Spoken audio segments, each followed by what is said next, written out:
उद्धव ठाकरेजींना खूप उशिरा हे लक्षात आलं की राम रक्षा हातात घेऊन, हनुमान चालीसा हातात घेऊन श्रीराम भगवंताला आणि हनुमानजीला जी त्यांनी आठवण केली आणि जे संकट त्यांना आलेलं आहे ते संकट मोचन म्हणजे बजरंगबली. आणि या संकटामध्ये बजरंगबलीला आठवण करून ज्या पद्धतीनं ते नागपूरला येत आहे, त्या ठिकाणी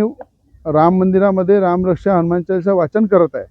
त्याच पद्धतीने रेशमबागमध्ये जाऊन त्यांनी नतमस्तक व्हावं. आणि नवनीत राणासुद्धा, मी आत्ताच नवनीत राणाची पोस्ट पाहिली की अमरावतीच्या हनुमानगडीला ज्या हनुमानगडी निर्माण करण्याचा संकल्प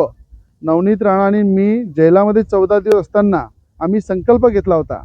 की 151 फूट उंच मूर्ती बजरंगबलीची अमरावतीमध्ये उभारणार. हनुमानगडी या ठिकाणी ती मूर्ती पूर्णत्वात आलेली आहे आणि त्या ठिकाणी 18 तारखेला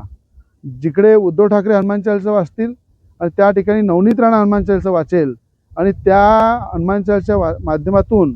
जे खऱ्या अर्थानं उद्धव ठाकरेंचा अहंकार होता तो त्यांनी बाजूला ठेवून देवाच्या चरणी आलेले आहे आणि सद्बुद्धी बजरंगबलीनं त्यांना जी दिलेली आहे त्याबद्दल हनुमान चालीचं वाचन नवनीत राणा करणार आहे. आणि त्याच्या माध्यमातून हनुमानगडीला उद्धव ठाकरेंना निमंत्रणसुद्धा देणार आहे की इथे येऊन सुद्धा आपण हनुमान चालीसा वाचा आणि 14 दिवस जेल आणि राजद्रोहासारखा गुन्हा दाखल केला त्याच्यासाठी या ठिकाणी येऊन हनुमानगडी येथे येऊन बजरंगबलीच्या चरणी